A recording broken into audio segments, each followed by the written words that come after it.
Good afternoon, everybody, and welcome to our Reach Conference session. Today's topic is Unpacking Today's Skills Economy, Practical Applications and Insights for PCO. My name is Chris Edwards. I work on partnerships at MindEdge Learning, and I'm joined today by Kena Sears Brown, who is the Director of Continuing Professional Education and Workforce Initiatives at the Goodwin College of Professional Studies at Drexel University, and Todd Johnstone Wright, who's the Director of the Office of Undergraduate Professional Endorsements at St. Michael's College in Vermont. So about our session today, in the race to reach the learner, the idea of skills and the concepts of skills is very much making ground on what we talk about as positive outcomes, especially the practical historical objectives of a degree. And when we market to adult learners, when we talk to adult learners, skills are overtaking the conversation. It's everywhere. It's touted as a basic building block of career entry and mobility, and as a currency for job growth and promotion. And that has some really critical effects on the narrative from all corners. One is consumer marketing to learners, how ed tech startups talk about themselves, workforce development initiatives, reformed corporate hiring practices, and most importantly, how higher ed curriculum fits in the narrative for adults. So when we talk about skills, we're really talking about all the ways we reach adults, and it's impacting every part of our sector. So there's a couple critical questions for our community. One is how that conversation fits within the PCO ecosystem. We also need to consider what impact those messages have on our efforts to reach new learners. And then maybe most importantly in academia, how do we integrate and implement these concepts on campus? How do we do that for the growth, mission, and sustainability of our various programs? And then how do we do that for the benefit of the learner? So today we're going to talk through two skills case studies, one from Drexel and one from St. Michael's, and show how these institutions have really focused on that topic and used it to broaden their reach and impact their communities. And with that, I'll turn it over to Kena to talk through the evolution of the Skills Hub at Drexel. Thank you, Chris. Hello, everyone. It's so good to be here. So I'll start kind of this narrative by saying that Drexel University, and specifically my unit, Continuing Professional Education, we've always focused on adult learners, typically incumbent workers who are looking for career advancement opportunities by earning certifications in industries and skill areas such as project management, continuous improvement, Lean Six Sigma, et cetera. So we always did a really great job with that. About 3 years ago, there was a lot of information just being put out there through white papers and other thought leadership conversations about how companies were considering abandoning the degree requirement to hire workers, and now had moved to a skill-based hiring strategy. And we really looked at the adults who were connected to our continuing education unit to see, are we making sure that we're covering all adult learners wherever they might be? And we started really looking at what the skill gaps is and how we could really respond to that. About 3 years ago, when we saw the thought leadership information out there, we really started looking closely at Philadelphia, what adult learners were needing, what were some of the talent issues connected to our employer partners. And we began to think about how we could be more involved intentionally, strategically in solving some of the workforce development issues that we saw. And as you can see, many people connected to workforce and education feel that higher education should play more of a role to help with the skills shortage issue. So obviously there's many challenges in any industry, but particularly in higher education, there's this jockeying, right? Fighting for position with skills, certifications, mixing in degrees, the need to prove value of degrees versus certifications or certificates. And what we really thought about at Drexel is that, we could serve many people in different career stages and not necessarily offer a one or the other. Obviously, we're known for cooperative education with our co-op model. So experiential learning has always been the foundation of Drexel, but we wanted to be able to connect more and collaborate more with business and industry to really be responsive to their talent needs and to make sure that we're preparing adults with technical and non-technical skills that would lead to jobs and career advancement. So, we've definitely seen some calls out there for colleges to step up and college leaders to, develop professionals that are equipped with hard and soft skills, which we call here Drexel essential skills, because we know that being analytical and collaborative of all skill sets that employers desire and that employees need to be competitive for these open positions. So the evolution of continuing professional education to skills-based learning was really just us assessing what our current workforce and academia ecosystem looked like. We had really been engaged with employer partners as well as the Department of Commerce in Philadelphia, workforce investment boards, kind of the usual players in a workforce academia kind of ecosystem. Revenue was going great. There was really no need to kind of shake up things, but we knew that we needed to be a little bit more inclusive.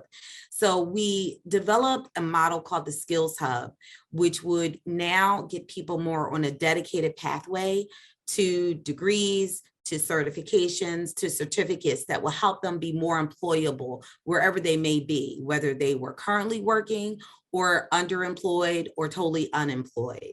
And so we've really been happy about some of the progress that you'll see with this evolution into more of a skill-based learning model for our adult learners who are connected to the Skills Hub.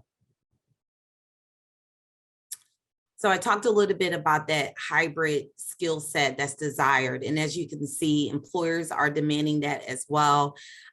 We developed a model where now one could enroll in a Lean Six Sigma course now, and also get courses related to analytics, data visualization, how to be, collaborative, all of these essential skills that they'll need to be a well-rounded hybrid employee and a candidate for some of the openings that exist right now. And we've definitely seen that with companies like Google, Amazon, and others who are now also taking the skill-based hiring approach and a little bit more of a de-emphasis on degrees. So we had to figure out a way to be able to meet people where they are, still leverage our existing reputation in the degree space, but now be a little bit more inclusive and develop more professionals with these hybrid skill sets.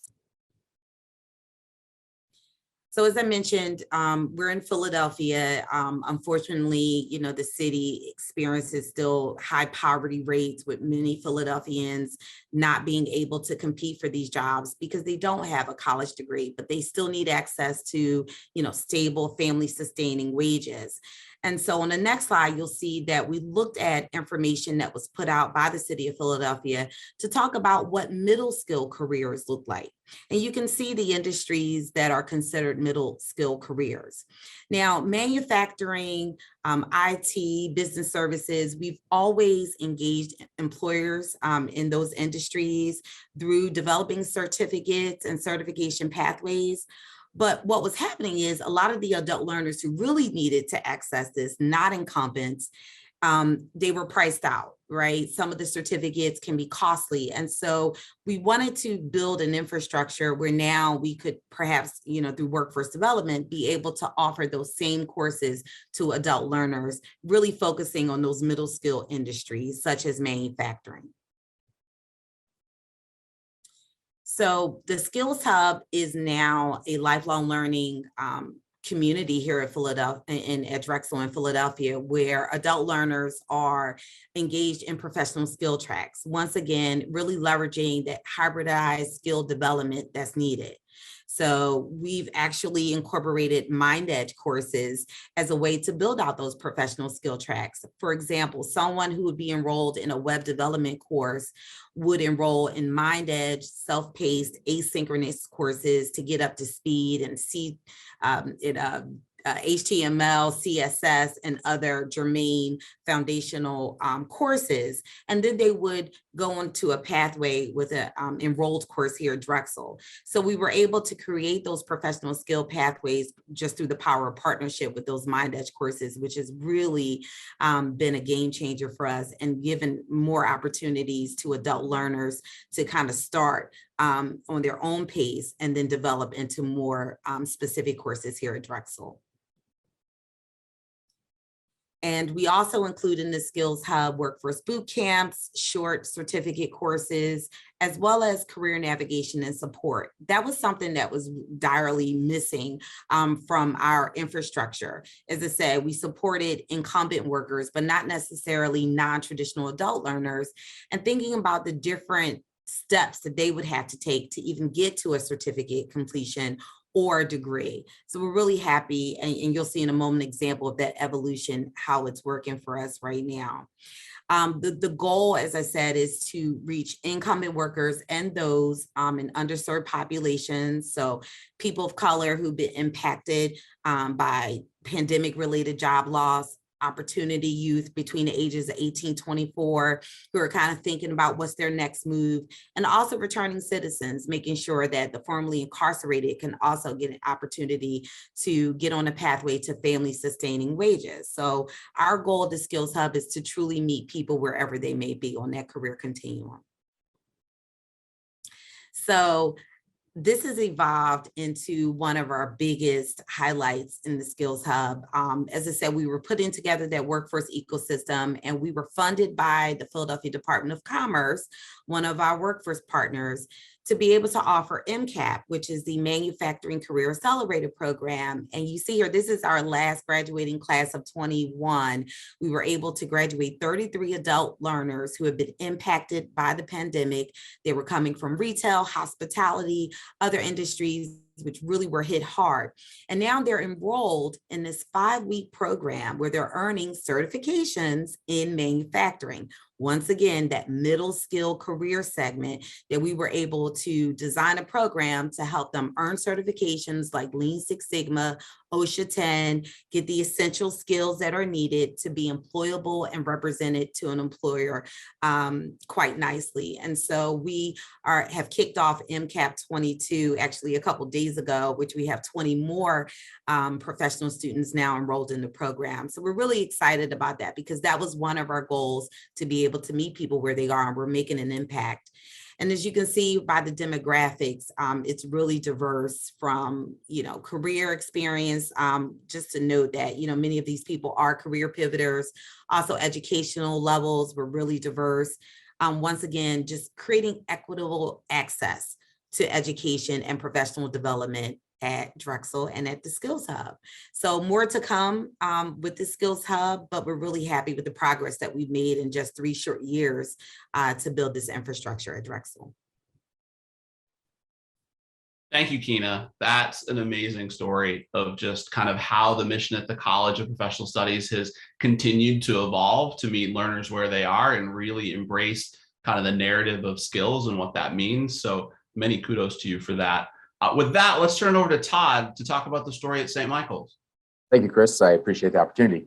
I think first off, kind of just to set the stage about St. Michael's College, we are a small, traditional liberal arts college. Our undergraduate population is predominantly falls between the ages of 18 and 24, with roughly 100% of them, or nearly 100% residential campus. So in that context, we are, I would argue that we are a very traditional college. So this was a very unique venture for us, and we're in the first year of our undergraduate professional endorsement program. So I think it's important to figure out how and why we arrived at this spot. And much like Kena mentioned, one of the challenges that higher ed is facing is this need to prove the value of degrees. And we were confronted with this narrative that liberal arts education is reserved for those within the ivory tower, and it's kind of disconnected from the practical matters of every day, and that it isn't really relevant to the workspace or the workforce. We came together as a community and thought about this, and we were all in agreement that it was arguably false that throughout our curriculum, we prepare students for the workplace. But I think once we thought about it introspectively, we realized that we weren't being very explicit about that. the model that we have in higher education at St. Michael's wasn't necessarily in constructive alignment with what the workforce needs or the workforce is looking for.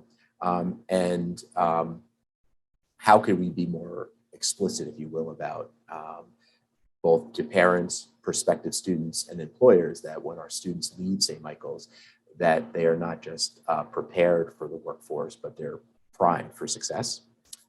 Next, please. So what the model that we landed on was something that we named a professional endorsement. So professional endorsements are awarded by the college to students that have demonstrated competency within a specific professional context. And one of the things we really wanted to capitalize on, given that we're almost 100% residential, is that most of our students are engaged in some type of co-curricular experience. And often on a resume, those experiences look like, a hobby or an activity, but in practice, they are actual, students are engaged professionally. They are critical components of an office or a department. And quite often they're functioning as professionals or paraprofessionals in those workspaces. So we felt we identified that as one of the strengths of our model at St. Mike's. But it was really difficult for our students to articulate the impact that those experiences had and the learning that occurred during those experiences, just through a resume, if you will. So our goal was to try to bridge the curricular and the co-curricular. And we've done that we are currently in the process of doing that through the professional endorsement program. Essentially, what it allows us to do is support students who are engaged in co-curricular areas, provide them with flexible pathways to explore learning or areas of interest beyond their chosen major or minor. And it allows us as an institution to clearly articulate and be explicit about how we are preparing students for that next step beyond graduation. Next, please. So the undergraduate professional endorsement framework, again, we're still within that first year, so it's still very much a grand experiment. And we currently have 12 students that will complete an endorsement by the end of the spring semester, with an additional 22 to 26 navigating into the framework right now. So the UP process starts with a 2-credit course entitled Professionalism, Theory and Skills for a Global Workplace. And this course is kind of unique in that it only really has 4 faculty or instructor-led sessions. And then the remainder of the sessions are curated and delivered by the students. So it's very much a community of practice model, where students identify areas that have been identified as professional competencies or areas that they believe need to be professional competencies. And then they go out and then they bring that content into the classroom by facilitating sessions with their peers. So we're now in the second semester facilitating this course, and it's been an amazing experience to see what students value and how passionate they are about things. And when given the bandwidth to take a ball and run with it, it's truly impressive. So at the close of that course, students then kind of have like a middle space, and that middle space is where MindEdge plays a really important role. So during that middle space, students who are engaged in co-curricular areas will identify a certification or a credential that's applicable to their on-campus context. So for example, from a MindEdge standpoint, many of our students who are working in student life department kind of have gravitated towards, the conflict resolution certificate. And that they will take that course, and in the context of taking that course, they'll be kind of reflecting on that in their professional context. How can they take that learning and then put that learning into practice? Another example of that would be students that are involved with our mobilization of volunteer efforts, which has a number of community partners, all of which are nonprofits. Those students have really gravitated towards nonprofit management. And again, they'll engage in the Mind Edge training and then capture elements from that and either look forward in their work with our partner agencies or try to implement that in their work within our volunteer office. Next, please. So when the students complete, and again, this is very flexible, when the students complete that certification process, and again, it's not just limited to MindEd. We have students, working on credentialing through the American Mountain Guide Association, or we have students in the sports coaching track working with USA Ski and Snowboard, or USA Softball, or USA Lacrosse. When they obtain those professional credentials, they then complete a capstone experience, if you will, which is the professional endorsement portfolio course. And this is the first semester we've had an opportunity to run one. And the course is, again, not a traditional course. It meets about 6 times throughout the semester. And it's an opportunity for students to engage in practicum and complete a electronic portfolio. So at the beginning of the semester, each student chooses or presents to their peers a 20-hour practicum. And that 20-hour practicum has a couple of critical criteria. And one of those critical criteria is that they are putting theory into practice. So if we use a MindEdge example, it's that opportunity to capture something from that MindEdge content and then put it into their professional context. They present their practicum proposal to their peers, and their peers give them feedback, refine it, ask them questions, check and challenge it. And when the group decides that this is a solid plan, the students have the flexibility of the semester to engage in those 20 hours.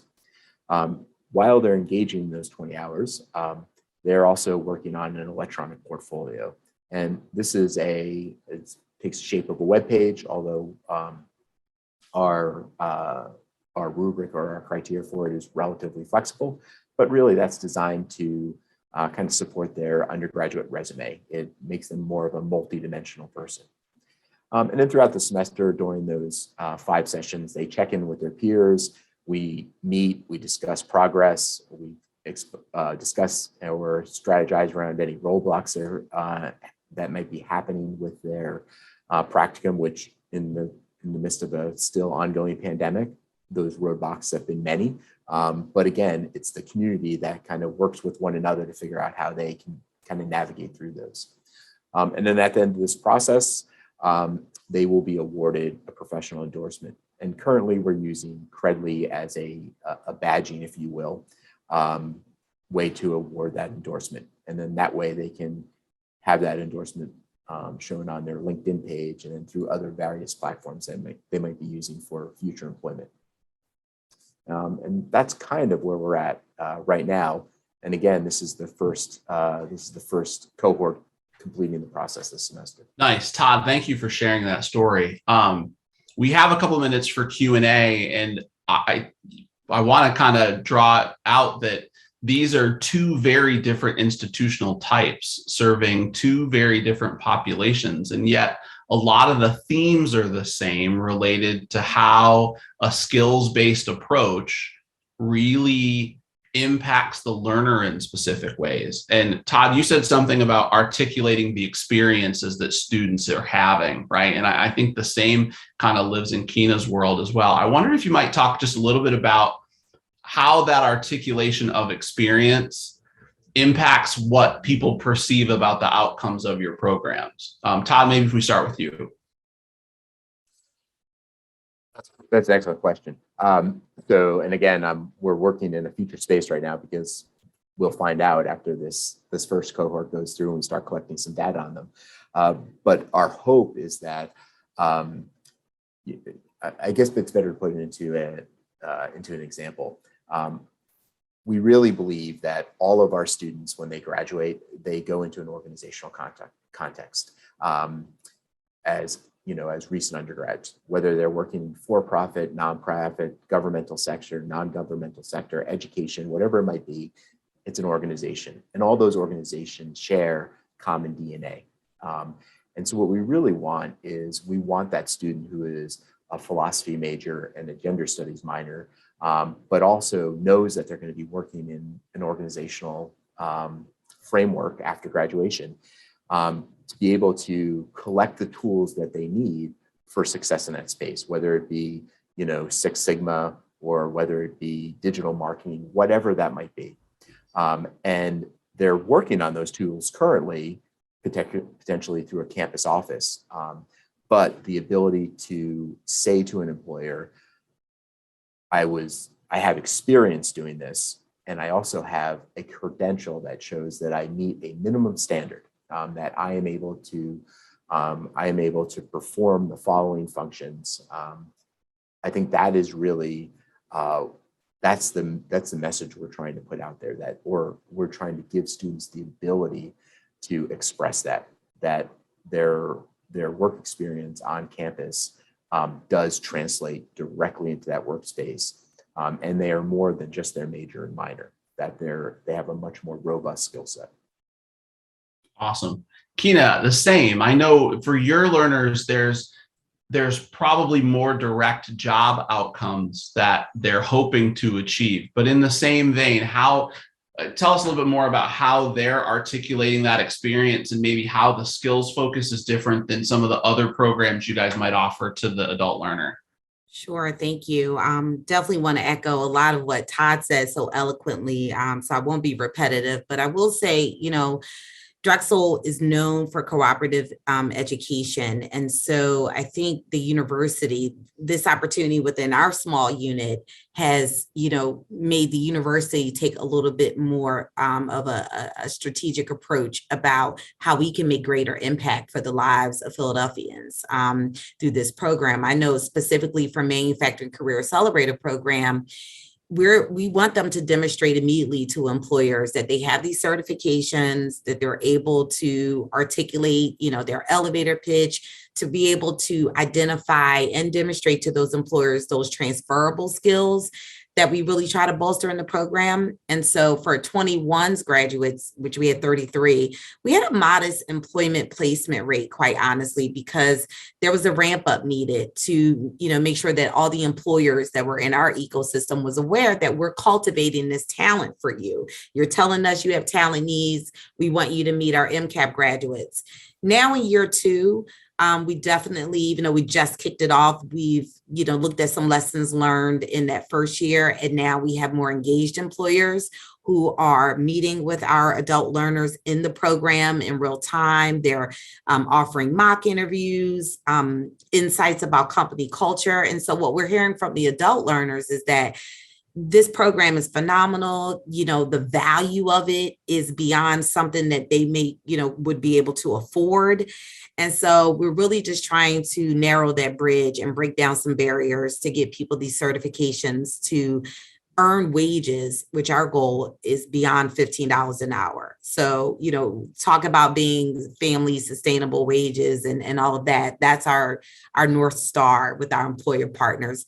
Please present opportunities that you have that, are over $15 an hour. And also really offer an opportunity for career advancement with the adult learners. And we are seeing some of that with our alums. And I think we'll see it in our current class too. So I think the impact is definitely great now, and it's going to scale here at the university as we think about other opportunities like MCAP and other initiatives.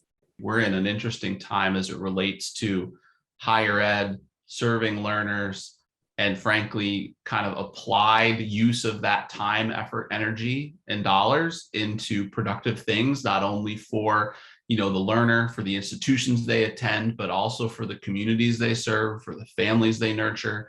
And the work that you both have described today, I think, is vital and exceptional in continuing that. So with that, I want to thank you, Kena, for the story on Drexel, and Todd for sharing the story at St. Mike's. I want to thank the audience for joining us today. Hopefully you've learned some things and we appreciate your time, effort, and energy. Take care.